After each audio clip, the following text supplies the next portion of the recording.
ठीक है, तो टॉपिक आपका बैंकिंग के लिए बहुत ज्यादा इंपॉर्टेंट है। एसएससी में आपका 2 मार्क्स का एक क्वेश्चन इसमें से आ जाता है। ठीक है, पहले बता देता हूँ कि कैसे कैसे ये इंपॉर्टेंट है। ठीक है, एक सेकंड देखिए, तो आपकी बैंकिंग के लिए 3 to 5 मार्क्स प्रीलिम्स में, मेंस में 1 to 3 मार्क्स मेंस एग्जाम में। ठीक है, एसएससी में एक क्वेश्चन आएगा 2 मार्क्स का।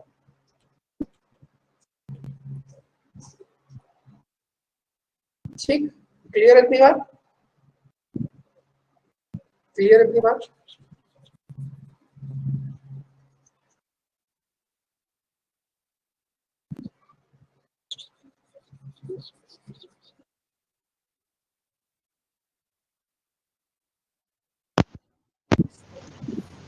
चलो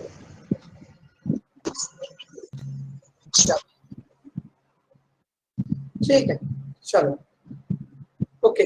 ऑपरेटर्स पढ़े हैं आपने, क्या होते हैं ऑपरेटर्स? पता है आपको क्या होता है? जैसे कि आपने देखे होंगे मैथमेटिकल ऑपरेटर,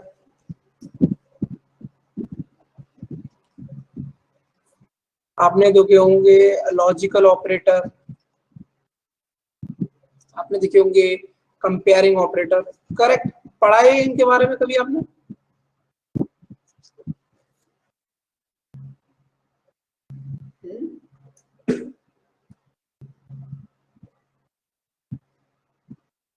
नहीं पढ़ा संदीप? संदीप मैथमेटिकल ऑपरेटर के बारे में नहीं पढ़ा? क्यों संदीप,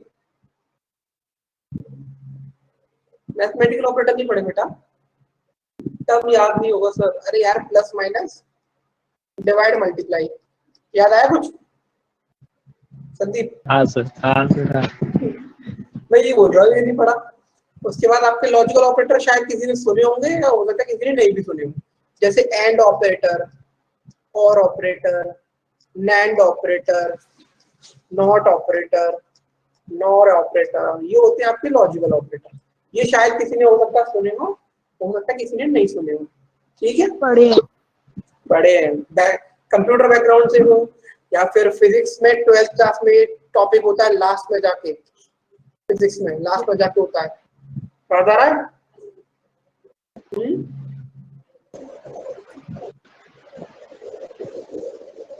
कुछ भी याद नहीं आ रहा? सर आ गया याद। आ गया याद? चलो, लेकिन नहीं भी याद भी आ गया तो फिर से भूल जाओ, कोई काम नहीं है इनका यहाँ पे। अब कंपेयरिंग ऑपरेटर्स भी एक तरह के ऑपरेटर होते हैं। कंपेयरिंग ऑपरेटर कितने तरह के होते हैं? 3 बेसिक कंपेरेटर ऑपरेटर होते हैं आपके पास। 3 बेसिक कंपेयरिंग ऑपरेटर होते हैं आपके पास। कौन कौन से होते हैं बेटा? ग्रेटर देन,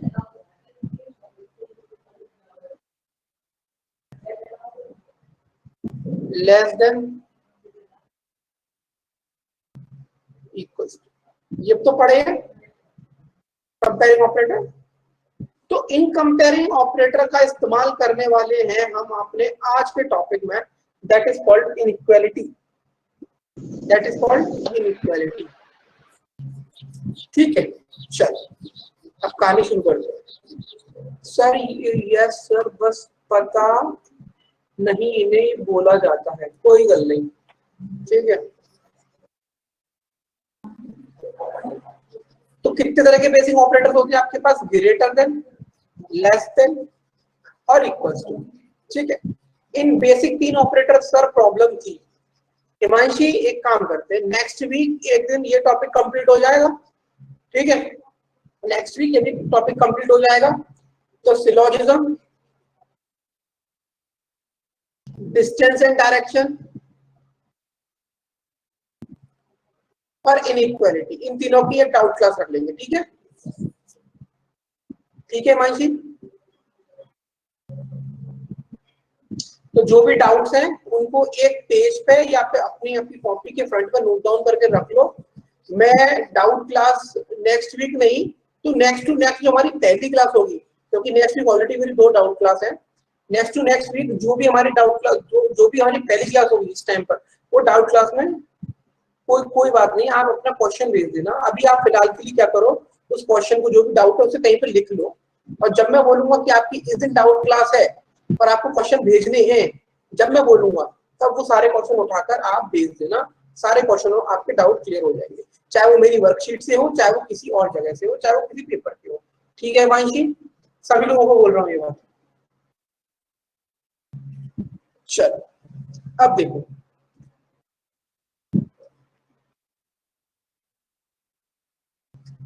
ये तो हुए 3 बेसिक ऑपरेटर। इन दोनों को कंबाइन करोगे तो क्या बनेगा, ग्रेटर देन लेस देन। इन दोनों को कंबाइन करोगे तो क्या बनेगा, ग्रेटर देन इक्वल्स टू। इन दोनों को कंबाइन करोगे तो क्या बनेगा, लेस देन इक्वल्स टू। ये क्या होते हैं, ये जो ऑपरेटर्स होते हैं ये आपके इन बेसिक ऑपरेटर से ही मिलकर बनते हैं।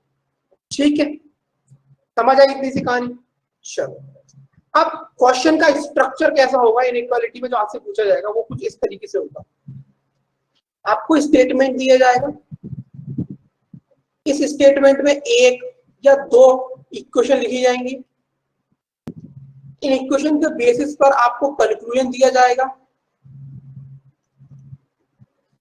और इस कंक्लूजन में आपको 2 या 3 कंक्लूजन दिए जाएंगे। आपको बताना होगा कि इस स्टेटमेंट के बेसिस पर कौन सा कंक्लूजन सही है, पहला सही है, दूसरा सही है, तीसरा सही है, पहला दूसरा, दूसरा तीसरा, पहला तीसरा, या सारे गलत। ठीक, तो इस तरीके से आपका क्वेश्चन का स्ट्रक्चर बनेगा। अब बात करते हैं कि फंडा क्या है इसमें। समझते चलना, छोटी छोटी बातों से शुरुआत करेंगे, छोटी छोटी बातों से बड़ी बातों पर निकल जाएंगे। आपके सामने मैंने लिखा A greater than B, B greater than equal to, अभी एक काम करते हैं,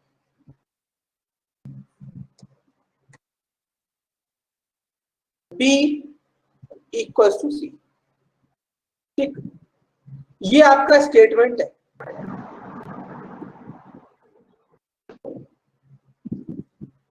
ठीक है, अभी कुछ भी समझने से पहले क्या करते हैं, ये जो इक्वेशन दी है इन्होंने, इसको एक नंबर लाइन पे ट्रेस करते हैं।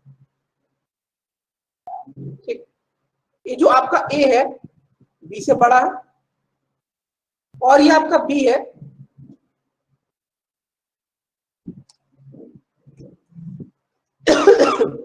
सी के बराबर है।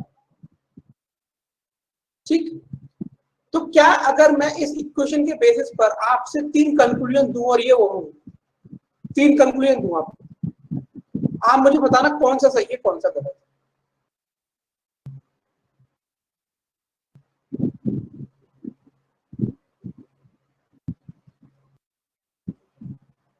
बता, बी वन।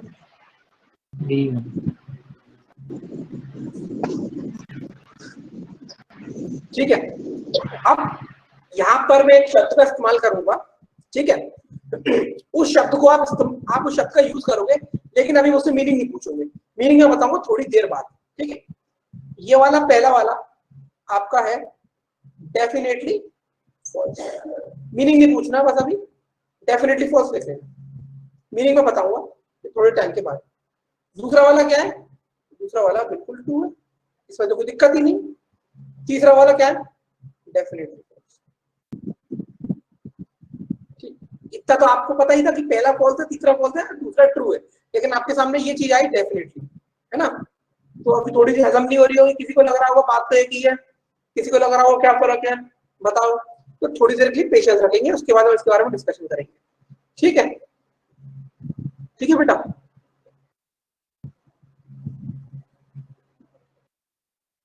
चलो, कोई दिक्कत? ठीक, ध्यान से।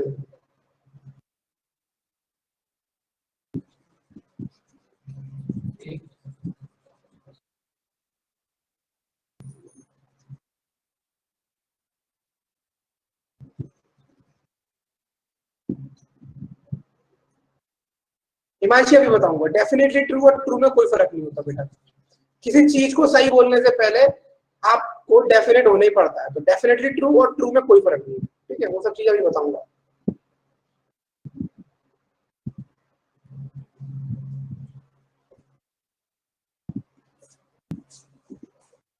ये स्टेटमेंट है आपका।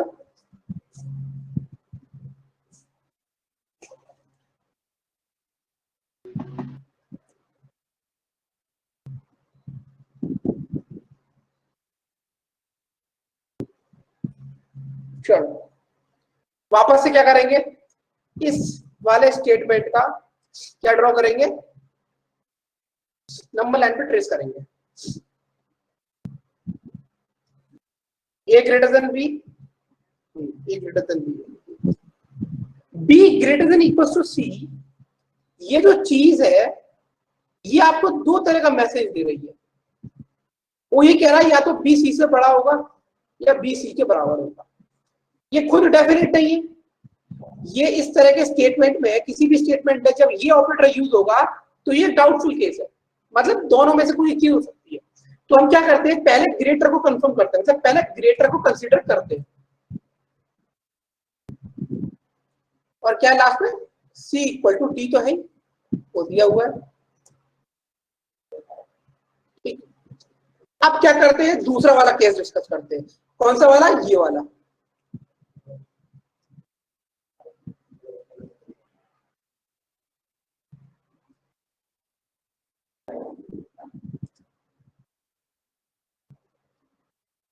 और C is equal to D भी है,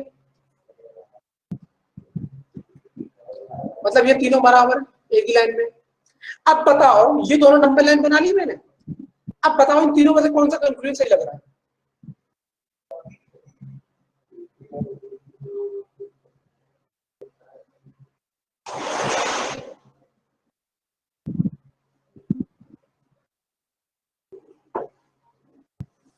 समझ नहीं तुम पहले ये तो बता हिमांशी, इसमें तो दिख तो रहा होगा, समझ नहीं आया लेकिन दिख तो रही है चीजें। यहाँ पर भी ए डी से आगे है और यहाँ पर भी ए डी से आगे है, तो ए ग्रेटर देन डी सही नहीं है भाई। यहाँ पर भी ए डी से आगे है, यहाँ पर भी ए डी से आगे है, तो सही नहीं होगा हिमांशी। तो ये ट्रू हो गया। नंबर लाइन बना के दिखा रहा हूं बेटा, इससे ज्यादा क्या और चीजों को सिंपल करूं। ठीक, ये दोनों क्या हो जाएंगे आपके, डेफिनेटली फॉल्स हो जाएंगे। समझ आई ये बात, हाँ या ना, ये चीज समझ में आई या नहीं है ये बताओ। कुछ चीजें ऑब्जर्व करो पहले, फिर मैं बता दूंगा सारी चीजें। ठीक है, चलो एक और एग्जाम्पल। थोड़ा सा टाइम दो अपने आप को और मुझे भी दो, कुछ चीजें आपको ऑब्जर्व कराऊंगा वो बताना। इसको नंबर लाइन पे ट्रेस करते हैं अगर, तो a इक्वल्स टू b। अब यहां पर आपको एक दो केसेस बन रहे हैं, वापस से b ग्रेटर देन c बन रहा है और b इक्वल टू c बन रहा है। तो अगर b greater than c consider करेंगे तो c यहां आ जाएगा। दूसरा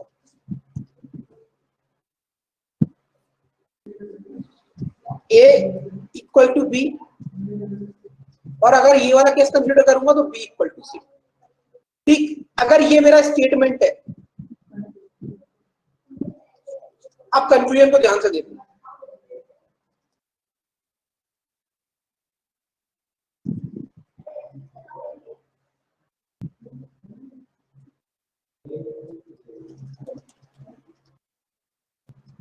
बता कौन सा ट्रू है।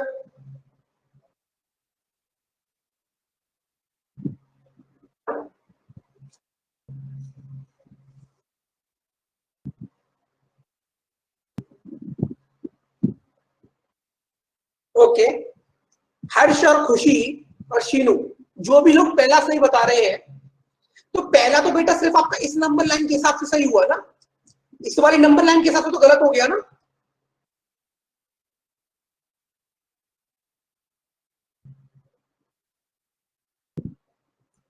मैं वही बात बोल रहा हूं जो मैंने आपको शायद सिलोजिज्म मैंने तो नहीं पढ़ाया आपको।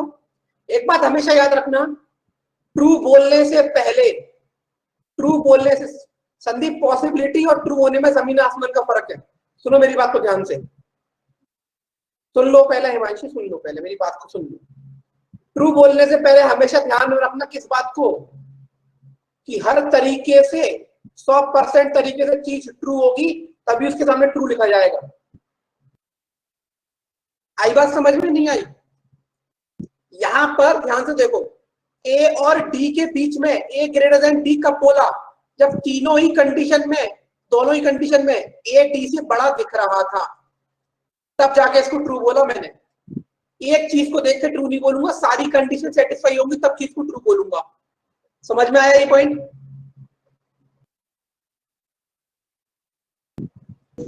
Yes sir. ये ट्रू नहीं है। अब सुनो मेरी बात को ध्यान से, अब चीजें और क्लियर होंगी। आप मेरी बात को ध्यान से सुनना बेटा। अगर ये ट्रू नहीं है तो क्या ये फॉल्स होगा या डेफिनेटली फॉल्स होगा? सर फॉल्स या डेफिनेटली फॉल्स में क्या फर्क होता है? सर ट्रू या डेफिनेटली ट्रू में क्या फर्क होता है? तो आंसर यहां पर आएगा बेटा नो। ट्रू और डेफिनेटली में कोई फर्क नहीं होता। चाहे मैं डेफिनेटली ट्रू बोलूं चाहे मैं ट्रू बोलूं, मेरी हर पॉसिबिलिटी अगर सही होगी, चारों खाने सही होंगे मेरे, तब जाके इस चीज को ट्रू बोलूंगा। अब फॉल्स और डेफिनेटली फॉल्स में कोई फर्क होता है? तो बहुत बड़ा फर्क होता है। फॉल्स तब होती है चीजें जब आप उनको लेके डाउट में होते हो, आप कुछ कह नहीं पाते, आपको उनके बारे में जानकारी नहीं होती, आप कहते हो मैं कह तो सकता हूं लेकिन नहीं भी कह सकता। मतलब फॉल्स वो चीज होती है जो डाउट क्रिएट करती है। जैसे कि अगर पहला वाला कंक्लूजन ए ग्रेटर देन सी बोला जा रहा है, तो एक कंडीशन से तो सही है पहली से, लेकिन दूसरी से गलत हो रहा है, तो ये चीज डाउट में है, इसलिए ये फॉल्स है। अगर आपको ये बात मेरी समझ में आ गई तो ये बता दो दूसरा वाला क्या आंसर होगा इसका?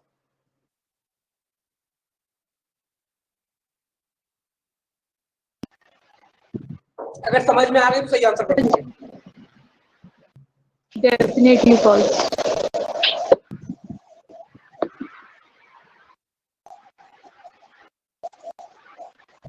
जी, ये होगा डेफिनेटली फॉल्स। क्योंकि आप कुछ भी कर लो, ए सी से कभी छोटा नहीं हो सकता, या तो बड़ा हो सकता है या बराबर हो सकता है। समझ में आई ये बात सब लोगों को जितना अभी तक बताया है?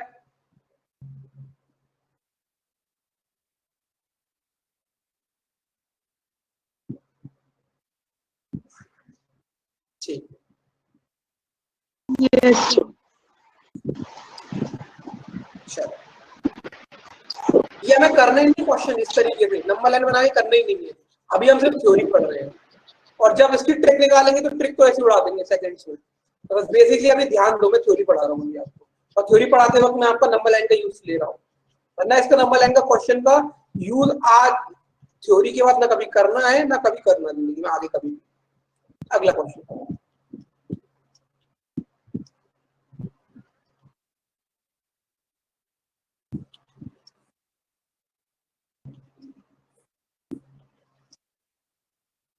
चलो आप बताओ मुझे थोड़ा सा, मैं देखता हूँ आप लोग कितना ब्रेन लगा सकते हो, मतलब जितनी अंडरस्टैंडिंग मैंने दी है सॉरी, उसका आप कितना अप्लाई कर सकते हो, इतना देखना है बस, बाकी कोई दिक्कत नहीं। ये स्टेटमेंट है, ये कंक्लूजन है।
हर्ष, हिमांशी, खुशी, कृतिका, ममता, प्रणति, क्या सही होगा बेटा इसमें से? सिमरनप्रीत, सुराक्षी, सिद्धार्थ। सिद्धार्थ दो आईडी से क्या कर रहे हैं लॉगिन करके? शीनू, हिमांशी, अभी इतना आगे जाने की जरूरत नहीं है, ठीक है? आप बस मुझे इतना बताओ ट्रू है, फॉल्स है या डेफिनेटली फॉल्स है, बस। आइदर वाइदर अभी चक्कर मत पड़ो, बहुत कंफ्यूज हो जाओगे। ये तीनों आपके क्या है, फॉल्स है, डेफिनेटली फॉल्स कोई नहीं है। क्योंकि अगर आप इसको, अगर इसका रीजन जानना चाहो तो ये देखो, ए बी से बड़ा है उसमें कोई डाउट नहीं है, उसमें रत्ती भर भी कोई डाउट नहीं है। लेकिन अब यहां पर एक चीज आपको क्या दी हुई है कि ये जो सी है ये बी से बड़ा है। चलो सी को तो बी से बड़ा रख दोगे, लेकिन ए और सी के बीच में क्या रिलेशनशिप है? अगर आप सी को यहां पर रखते हो तो अभी सी बी से बड़ा है, सी को यहां पर रखते हो तो अभी सी बी से बड़ा है, और अगर आप ए को सी के बराबर रखते हो तो अभी सी बी से बड़ा है। कहने का मतलब ये है कि यहाँ पर ए और सी के बीच में किसी तरह का रिलेशनशिप नहीं निकल पा रहा, डेफिनेट है ना। समझ आई ये बात?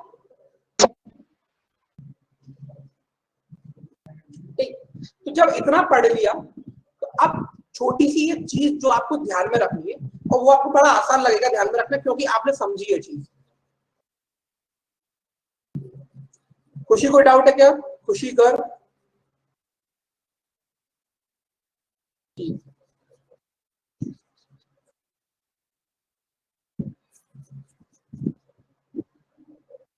हिमांशी आपका माइक काम नहीं कर रहा आज।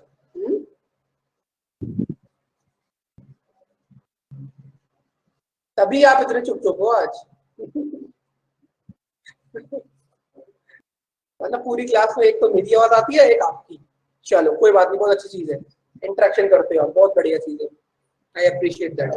अब ध्यान क्या रखना है, अगर आपके सामने किन्हीं भी दो वेरिएबल्स के बीच में ये तीनों सिंबल दिखाई देते हैं या कोई दो सिंबल दिखाई देते हैं,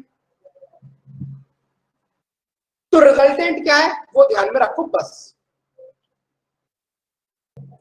सबसे पहले प्रायोरिटी पे ये होता है, दूसरी प्रायोरिटी पे ये होता है, और आखिरी पे ये होता है। अगर ये दो किसी भी ये तीनों सिंबल्स किसी भी दो वेरिएबल्स के बीच में नजर आए बेटा, तो रिजल्टेंट क्या होगा आपका? रिजल्टेंट होगा ये। अगर ये दोनों किसी दो वेरिएबल्स के बीच में नजर आए तो रिजल्टेंट क्या होगा? ये।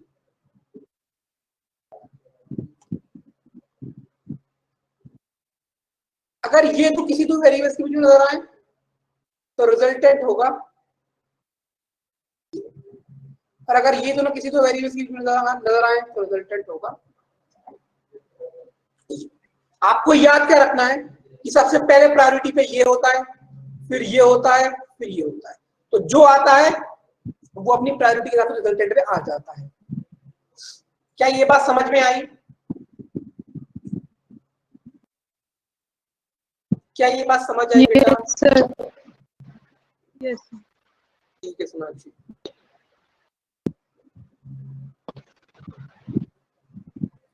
हिमांशी समझ में आया क्या?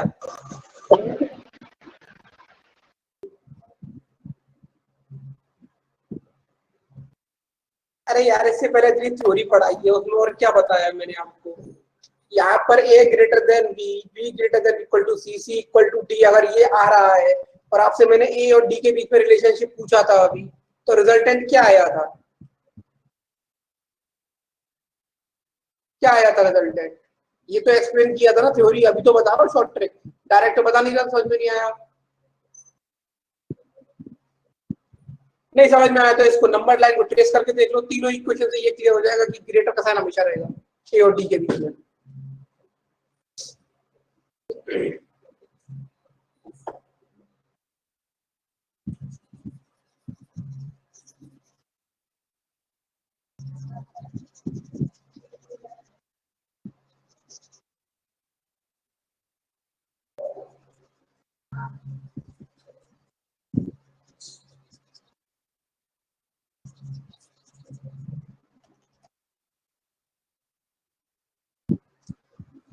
इसको अगर नंबर लाइन पर ड्रॉ करोगे, देखो a ग्रेटर देन b, ठीक है, b के संग दो कंडीशन है, या तो b c से बड़ा है या c के बराबर है, ठीक है, तो b greater than c and c equal to d।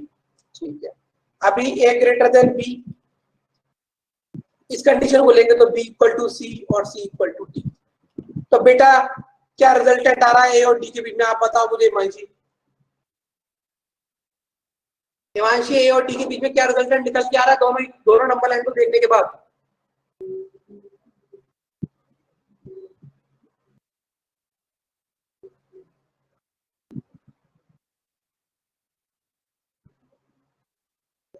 तो बेटा मैंने यहाँ पर कुछ अलग बताया है, यहाँ पर ए और डी के बीच में तीनों तरह के सिंबल आ रही है, greater than equal to less than, sorry greater than equal to, वही तो बोल रहा हूँ, जब तीनों तरह के सिंबल किसी भी दो वेरिएबल्स के बीच में आए तो रिजल्टेंट होगा ये। यही तो बताने की कोशिश कर रहा हूँ हिमांशी, और क्या बता रहा हूँ बेटा मैं? अभी समझ आया या नहीं आया?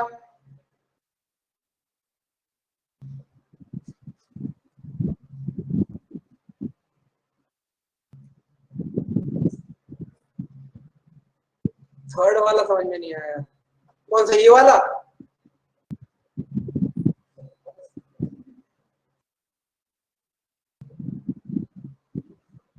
ये वाला?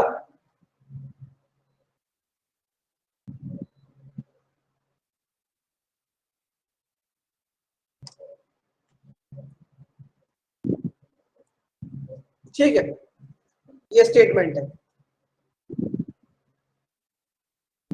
नंबर लाइन बनी है आपके सामने, ए ग्रेटर देन बी है या इक्वल टू है, तो ग्रेटर देन बी लिया और दूसरे केस में बी इक्वल टू सी दे रखा है। तीसरा केस क्या, दूसरा केस क्या बनेगा, A equal to B, B equal to C, तीनों एक ही लाइन है। ठीक, अब अगर इसके बेसिस पर आपको एक कंक्लूजन दिया जाए, तीन कंक्लूजन दिए जाए, A is greater than C, A is equal to C, third दे दी जाए A is greater than equal to C, क्या करेक्ट होगा आंसर इसमें से हिमांशी?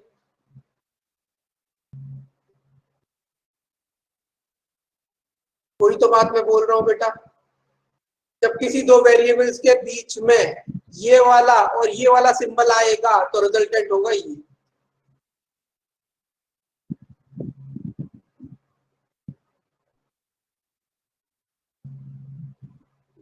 क्लियर हुआ या नहीं हुआ सबको? सिमरनप्रीत कौर, क्लियर हो रहा है आपको?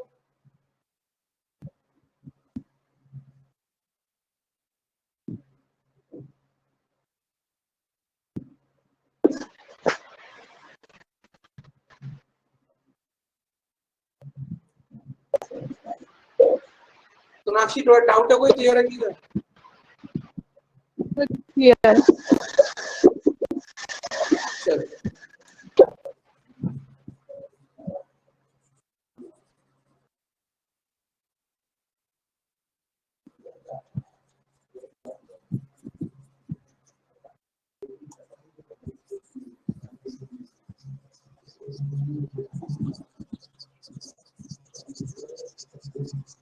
चलो इसको छोड़ो, नेक्स्ट चलते हैं। ठीक है, तो ये चीज बताइए मैंने आपको, greater than, less than, greater than equal to, less than equal to, equal to, not equal to का मतलब क्या हो गया, ग्रेटर देन और लेस देन। ठीक, चलो तो अब चीजें ध्यान क्या रखनी, समरी जो मैं लिख बता रहा हूँ वो लिखो पहले। समरी क्या है, प्रायोरिटी पहले इसको जाती है, फिर इसको जाती है, फिर इसको जाती है। पहली प्रायोरिटी इसको, दूसरी प्रायोरिटी इसको, तीसरी प्रायोरिटी इसको। उसके बाद अगर ये तीनों साथ में दिखाई दे रहे हैं तो रिजल्टेंट क्या है आपका, ये दोनों साथ दिखाई दे रहे हैं तो रिजल्टेंट क्या है, ये साथ दिखाई दे रहे हैं तो रिजल्टेंट क्या है, और कौन सा बच गया भैया, ये साथ दिखाई दे रहे हैं तो रिजल्टेंट क्या है। ठीक है,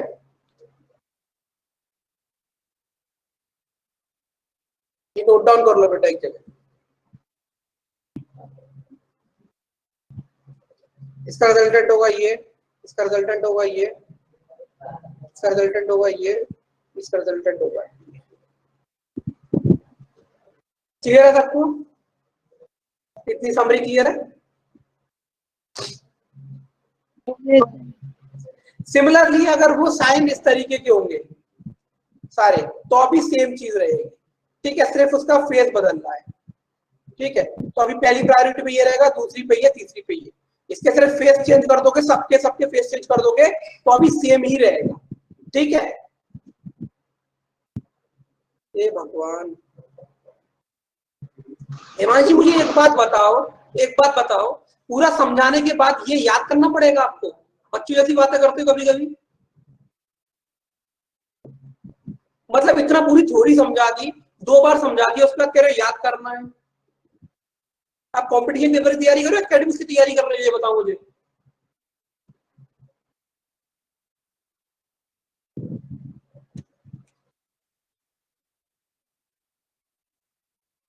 ठीक है।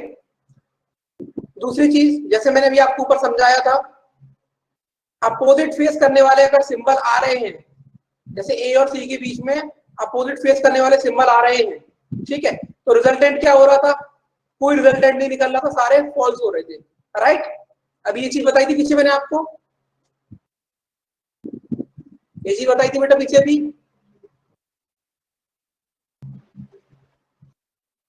तो कभी भी किसी भी दो वेरिएबल्स के बीच में अगर अपोजिट फेस करने वाले सिंबल्स आ जाते हैं किसी भी तरह के,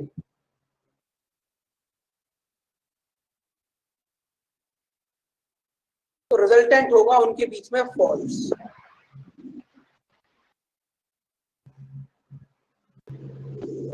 फॉल्स इसलिए होगा क्योंकि जिन भी दो वेरिएबल्स के बीच में अपोजिट फेस करने वाले सिंबल्स आते हैं वो क्या हो जाते हैं? वो डाउटफुल केस हो जाता है, और डाउटफुल केस का मतलब क्या होता है? फॉल्स होता है। क्लियर है यहां तक? Yes, sir.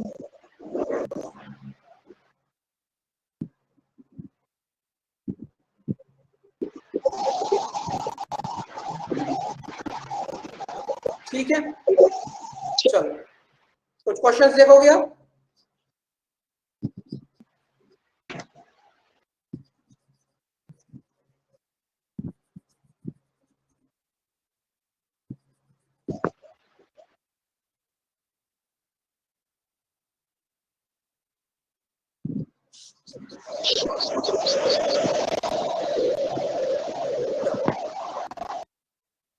ठीक है, चलो देखो इस क्वेश्चन को बेटा एक बार।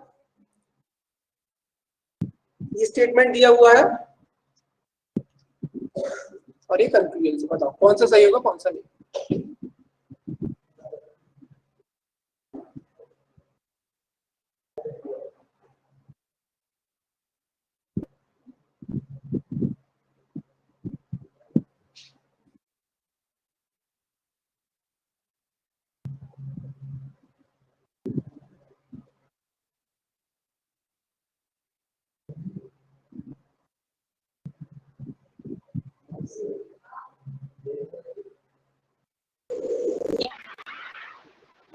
सर डी होगा इसका। चलिए देखते हैं।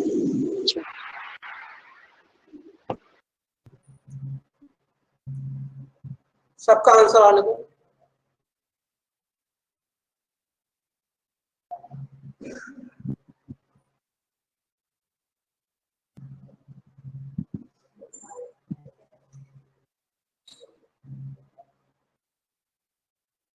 सिर्फ 5 लोगों का आंसर आया है, बाकी लोग क्या कर रहे हैं भाई?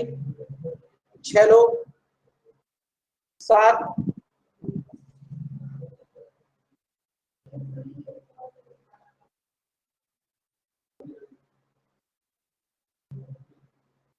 बाकी 4 लोगों को क्या हुआ? समझ नहीं आया क्या? संदीप,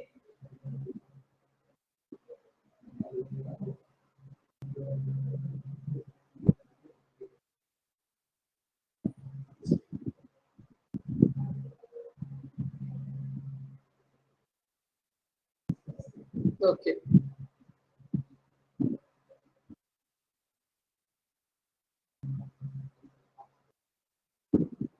डायग्राम बनाना ही नहीं है, मुझे समझ में नहीं आ रहा आप लोग क्या कर रहे हो।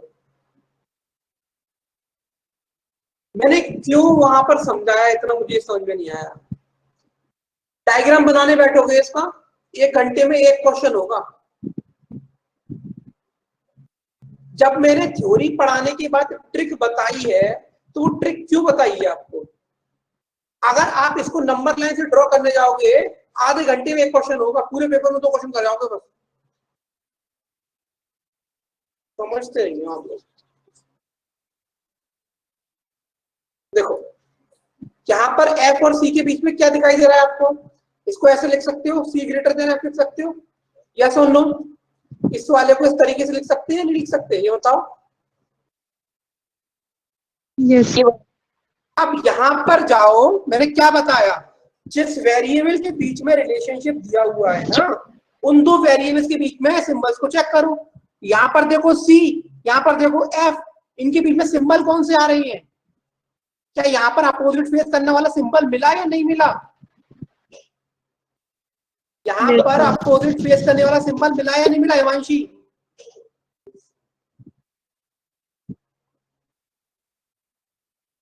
तो आंसर होगा ये फॉल्स है। 11 में से 10 लोगों ने इतनी जल्दी आंसर क्यों दे दिया? क्या वो डायग्राम बना रहे थे वहां पर हिमांशी? नहीं ना?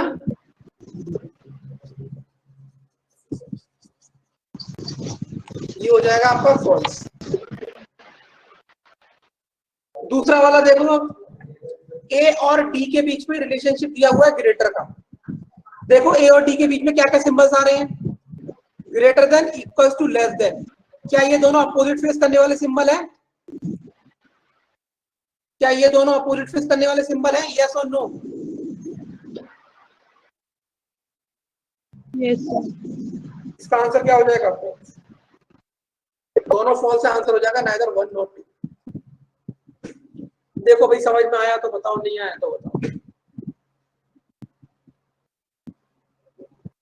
सब क्लियर है।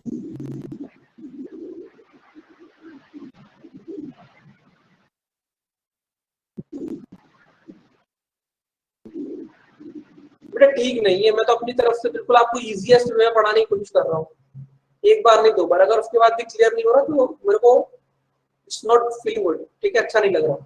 क्यों नहीं क्लियर हो रहा?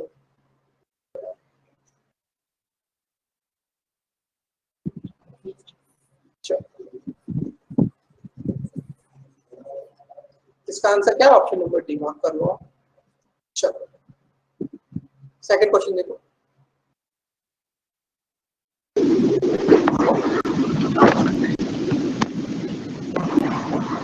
अब देखो यहाँ पे ध्यान से, यहाँ पर एक इक्वेशन नहीं, यहाँ पे दो इक्वेशन है। अलग से लिख रहा हूं थोड़ा सा अभी स्टार्टिंग में, ठीक है। अब ये दो इक्वेशन है, कैसे करोगे बताओ मुझे। तीन है, दो नहीं है, यहाँ पर बीच में एक और लगा हुआ है, कैसे करोगे?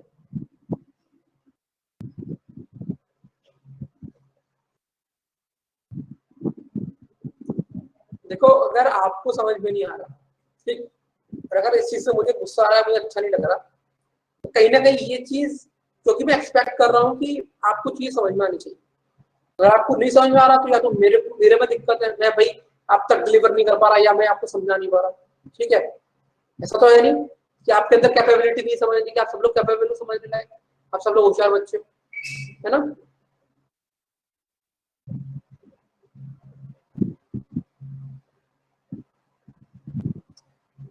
हिमांशी ऐसा कुछ भी नहीं है, ये आपकी गलत फहमी है, ये आपकी सिर्फ और सिर्फ गलत फहमी है, ठीक है।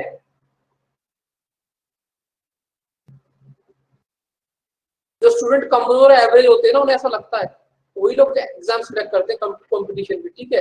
हार्ड वर्किंग स्टूडेंट चाहिए यहाँ पर, ठीक है। अपने आप को कमजोर समझने की कोई जरूरत नहीं है। सर ये ऑप्शन है। अगर समझ में नहीं आया हिमांशी, कम समझ में आया है अगर, तो जाकर क्लास के बाद फ्री होकर इसका रिकॉर्डेड सेशन देखना, और अगर नहीं समझ में आया तो कल मुझसे बात करना फिर, ठीक है। कल सैटरडे है, अगर कोई डाउट होगा कल मैं फ्री हूँ, मैं बता देना मुझे, ठीक है। चलो अब देखो, तो जब इस तरीके से अरेंजमेंट दिया जाएगा तो क्या करोगे? तो सुनो बात को ध्यान से। अगर आपको अगर जैसे कि समझो आपको ताजमहल देखने जाना है ना, आप दिल्ली में रहते हो, तो दिल्ली से आगरा जाना पड़ेगा ताजमहल देखने के लिए। कैसे जाओगे? पहले दिल्ली से जाओगे मथुरा, और मथुरा पहुंचने के बाद फिर मथुरा से निकल जाओगे आगरा, है ना। ऐसे तो करोगे। अगर दिल्ली से आगरा का कोई रूट नहीं है, रूट बंद पड़ा है डायरेक्ट, तो क्या करोगे? पहले दिल्ली से मथुरा जाओगे, फिर मथुरा से आगरा जाओगे, करेक्ट। अच्छा, किसी को समझ में आ रहा हो, किसी को नहीं आ रहा हो, क्योंकि मैं लोकल आगरा का रहने वाला हूँ, इसलिए मैंने ये यूज करी लैंग्वेज। कहने का मतलब ये है, ऐसे मत समझो लोकल शायद किसी को नहीं समझ में आ रहा होगा, क्योंकि मैं आगरा का रहने वाला हूँ, इसलिए शायद से आपको नहीं समझ में आ रहा होगा। अगर आपको इंडिया से ऑस्ट्रेलिया जाना है,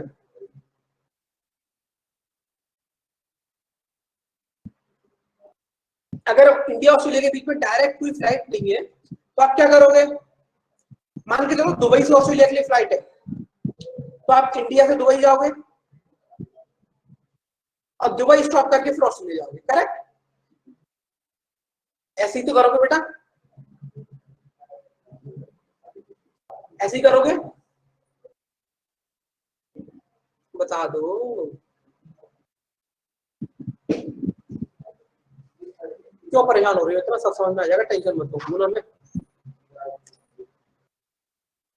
हाँ वाया जाएंगे, via via India to Australia via Dubai, correct Sandeep. अभी अगर इसमें मुझे ध्यान से सुनना, अगर मुझे सी से, मैं अभी कंक्लूजन की बात नहीं कर रहा, अगर मुझे सी से ई जाना हो बेटा, तो कैसे जाऊंगा? पहले जाऊंगा मैं सी से बी, बी से, एक सेकंड आपको, सी से बी जाऊंगा, बी से ए जाऊंगा, फिर ए से ई जाऊंगा। तो सी से ई चला गया। ये तरीका समझ में आया कनेक्ट करने के लिए? जब दो दो तीन तीन इक्वेशन दी जाएंगी कैसे कनेक्ट करोगे? ये तरीका समझ में आया? जब दो या तीन इक्वेशन दी जाएंगी तो कैसे दो वेरिएबल्स को कनेक्ट करोगे?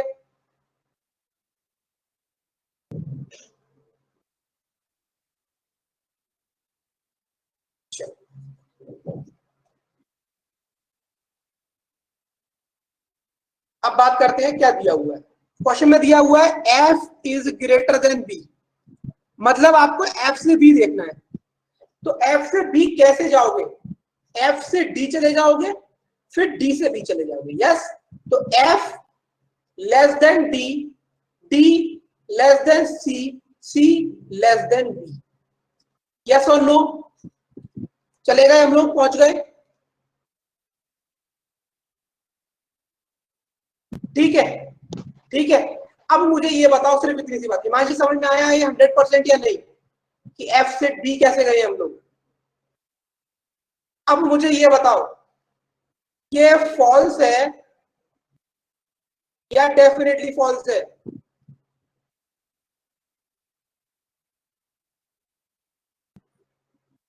अब ये डेफिनेटली फॉल्स क्यों है, इस बात को ध्यान से सुनना सभी लोग, बहुत अच्छे हिमांशी। क्योंकि बेटा यहां पर एफ और बी के बीच में रिलेशनशिप निकल सकता है, क्योंकि सारे सिंबल्स एक साइड वाले ही हैं, और वो रिजल्टेंट निकल क्या रहा है? वो निकल रहा है बी ग्रेटर देन एफ, ठीक है? तो जब एक रिजल्टेंट निकल रहा है बी ग्रेटर देन एफ, और कंक्लूजन क्या बोल रहा है?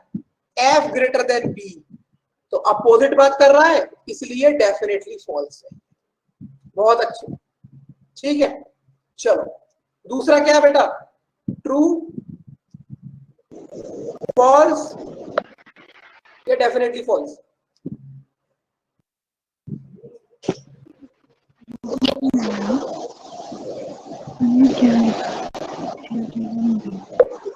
बी ग्रेटर देन ई, तो बी ग्रेटर देन ई के लिए कैसे जाओगे? बी टू ई कैसे जाओगे? पहले जाओगे बी टू ए, फिर जाओगे ए से ई। तो बी से ए जाओगे तो बी ग्रेटर देन ए और ए ग्रेटर देन ई, तो B greater than E, yes it is definitely true और ट्रू, क्योंकि डेफिनेटली ट्रू और ट्रू दोनों को इंटरचेंजेबली यूज किया जा सकता है, दोनों का सेम मीनिंग है। आई बात समझ में? तो सेकंड वाला सही है क्योंकि वो डेफिनेटली ट्रू है। हिमांशी फॉल्स कैसे हो जाएगा बच्चे? कैसे फॉल्स हो जाएगा?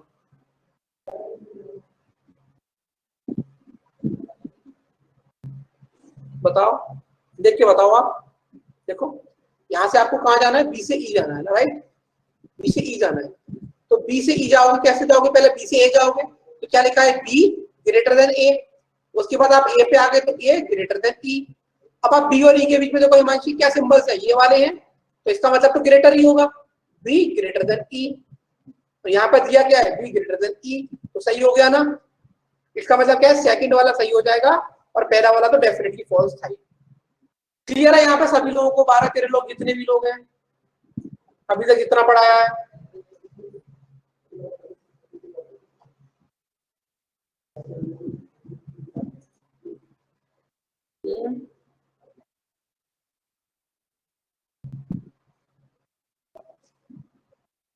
हिमांशी,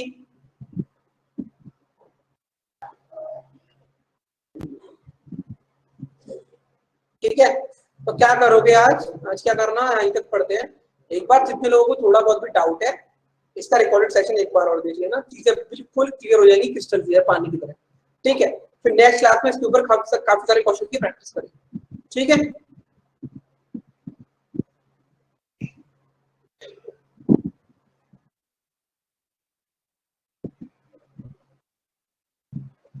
चलो ठीक है बेटे, चलो ठीक है, बाय बाय, टेक केयर, मिलते हैं नेक्स्ट क्लास में। ओके, ग्रेट सोनाक्षी, फिर हम लोग पड़ोसी हुए, राइट।